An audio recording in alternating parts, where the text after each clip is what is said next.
Estava-se nos primeiros dias de março. O sol, que do Bartas, o clássico ancestral da perífrase, ainda não havia denominado de o grão-duque das velas, nem por isso era menos alegre e radiante. Era um desses dias de primavera que tem tanta doçura e beleza que toda Paris, espalhada nas praças e nos passeios, os festeja como se fossem domingos. Nesses dias de claridade, calor e serenidade, a certa hora, principalmente, em que se tem de ir admirar o portal de Notre-Dame. É o momento em que o sol, já inclinado para o poente, olha quase de frente para a catedral. Seus raios, cada vez mais horizontais, se retiram lentos do pavimento da praça e sobem ao longo da fachada a pique, de que ressaltam as 1000 esculturas em relevo contra sua sombra, enquanto a grande rosa central flameja como um olho de ciclope inflamado com as reverberações da forja. Era essa a hora. Em frente à alta catedral, avermelhado pelo poente, no balcão de pedra acima do pórtico de uma rica residência gótica que ficava na esquina da praça com a Rue de Pauves, algumas belas jovens riam e conversavam com toda uma espécie de graça e exaltação.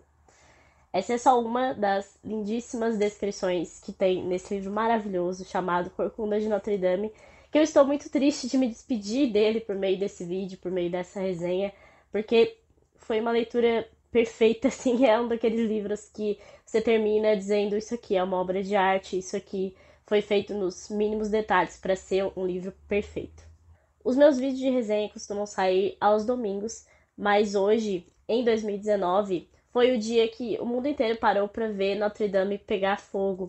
Aquela cena catastrófica que deixou todo mundo chocado e todo mundo tocado de alguma forma.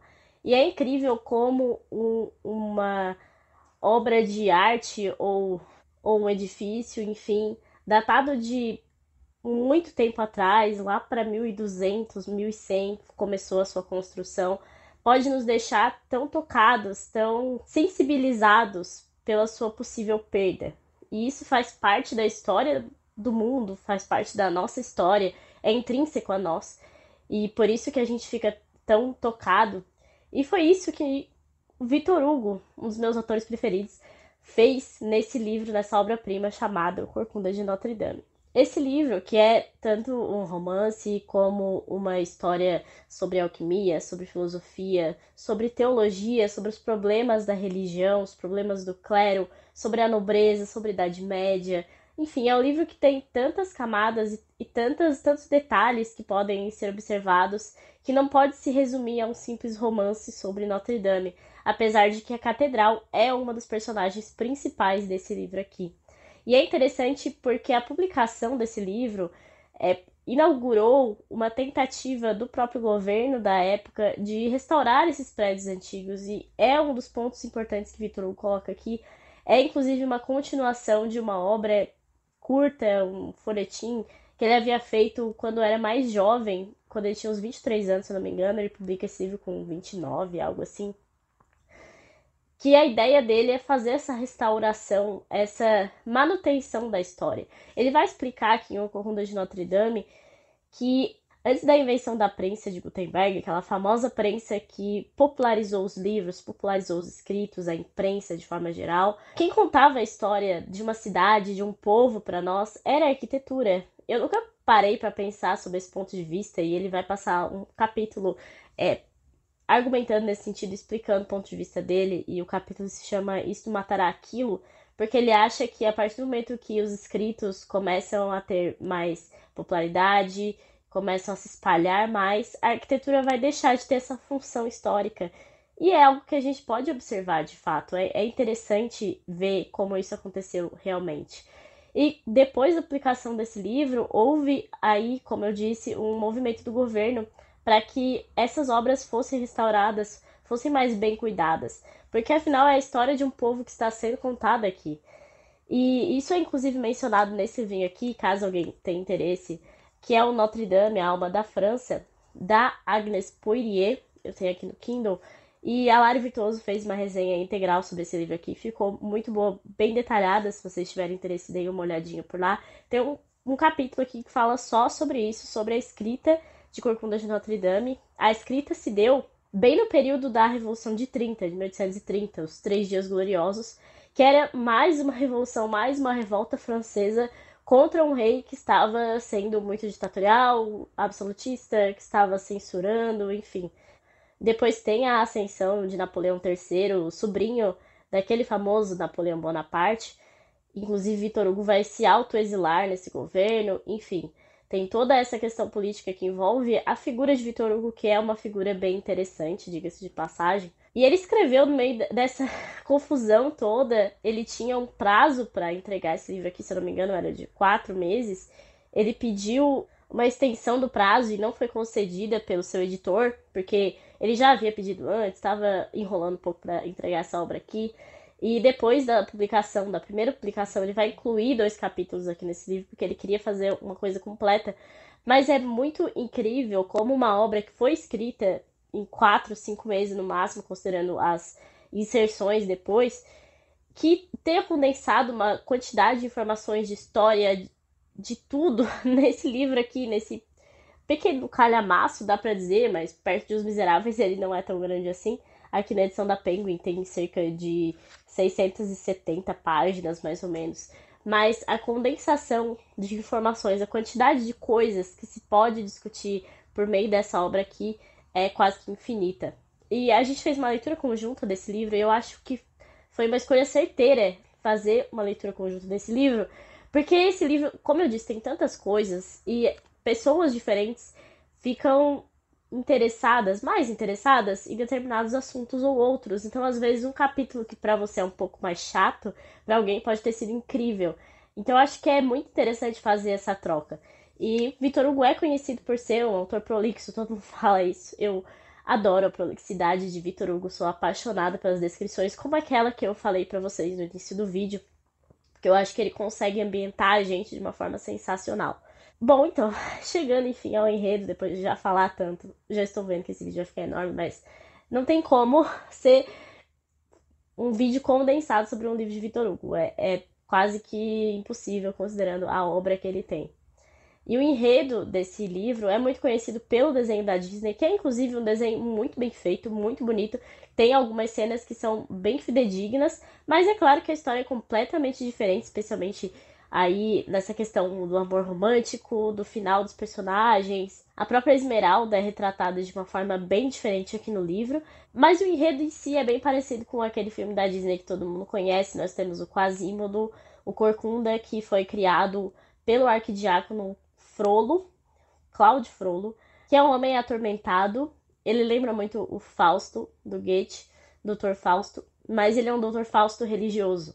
Isso é até um pouco mais pesado na questão dele, porque ele é um homem da igreja que vai se ver atormentado por uma paixão proibida.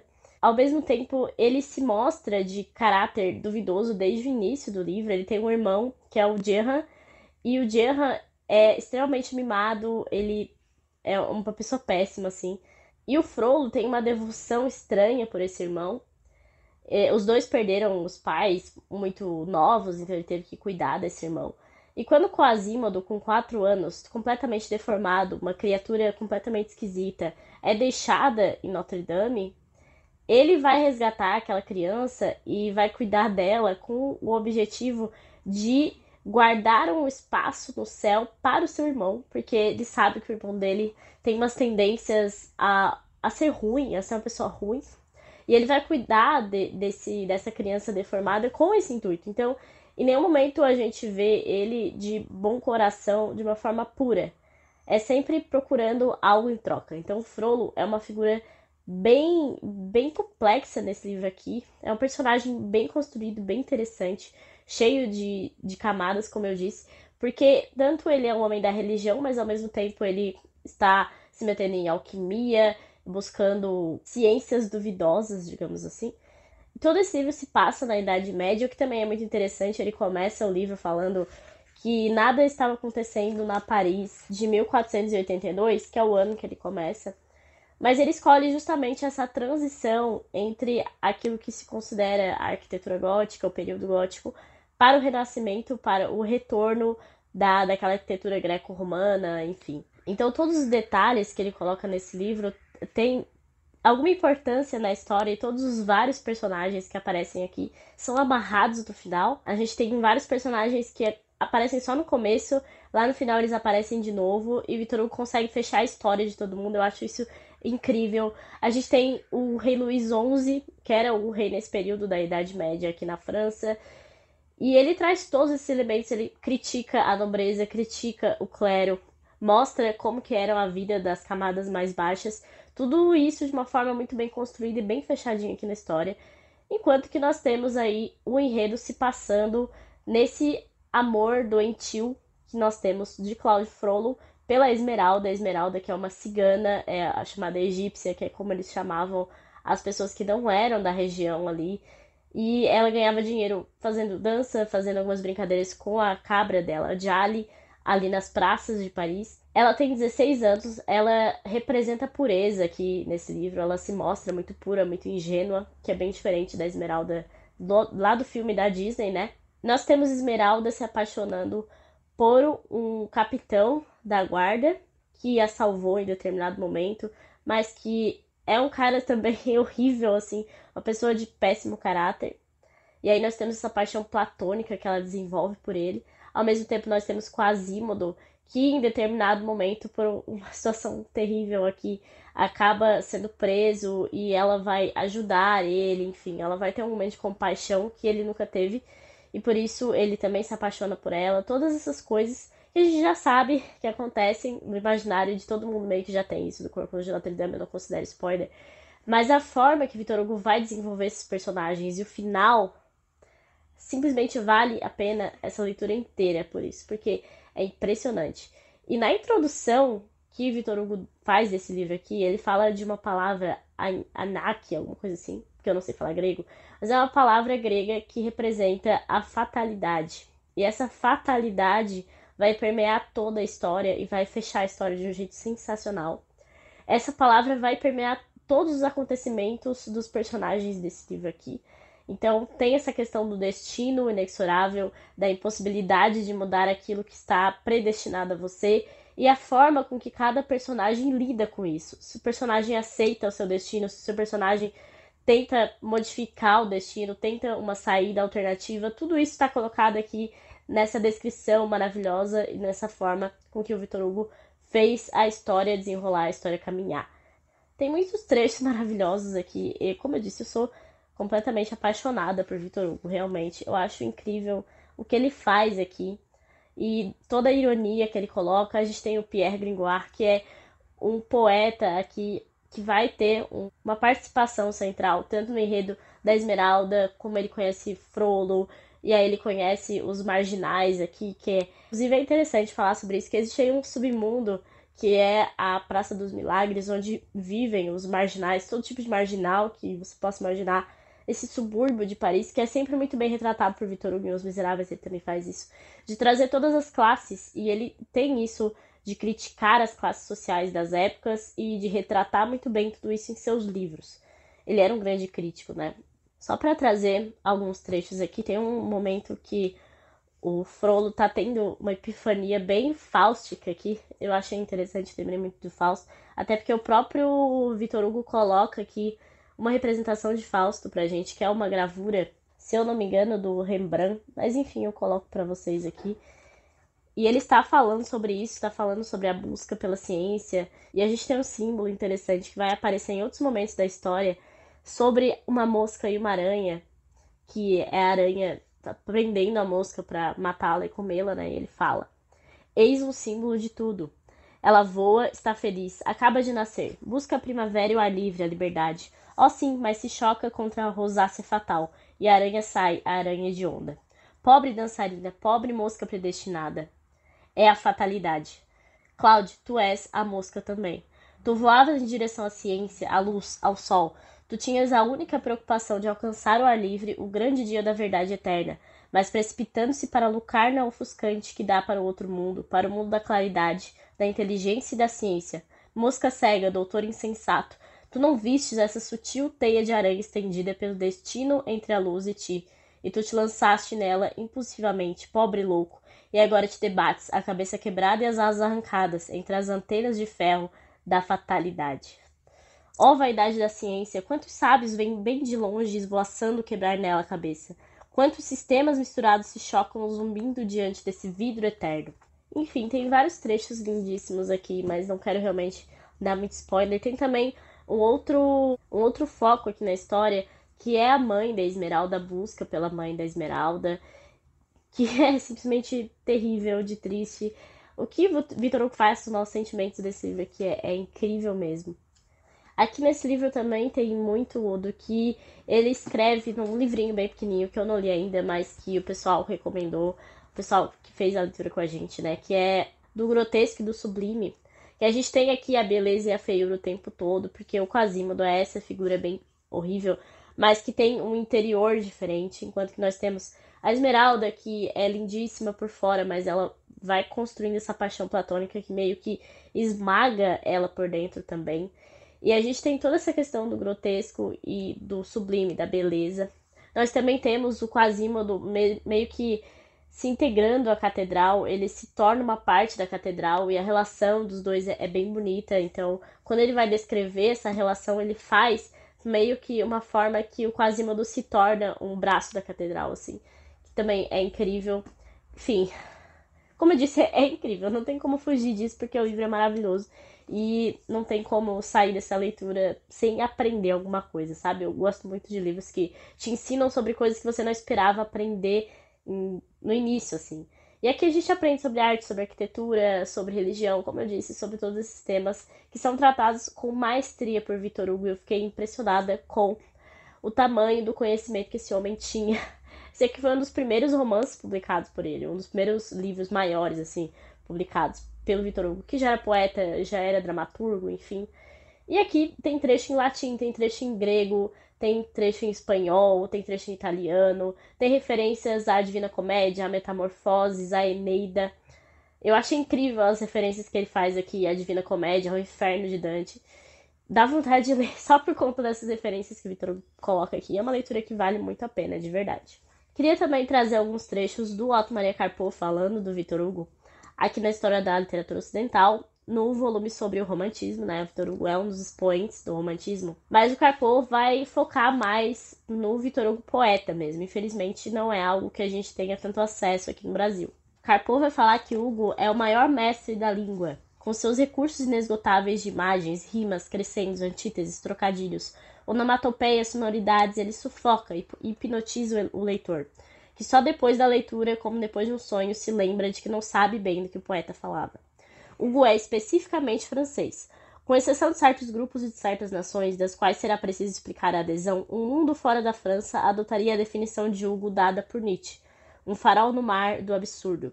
Nesse mar é preciso orientar-se, e isso não é fácil, porque a obra de Hugo é um universo literário compreendendo todos os gêneros. Sobre Notre-Dame de Paris, que era o título original do Corcunda de Notre-Dame, as qualidades de Notre-Dame de Paris são principalmente poéticas. Hugo, poeta épico, é um poeta primitivo em pleno século XIX, poeta da época homérica, na qual todos os gêneros literários se confundiram na epopeia.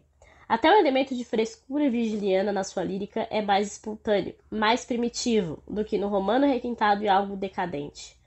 Aqui, no Mil e um Livros para Ler Antes de Morrer, tem uma imagem bem pavorosa, uma ilustração contemporânea de Nicolas Maurin, mostrando Esmeralda e Quasimodo. Eu achei bem terrível essa ilustração aqui do Quasimodo. E aqui ele vai falar que o Corcunda de Notre-Dame, de Victor Hugo, é um romance histórico na tradição de Van Rohe, de Sir Walter Scott. Isso também é mencionado aqui pelo Carpo, essa influência de Walter Scott. A ideia do Victor Hugo era justamente chegar nesse romance mais histórico.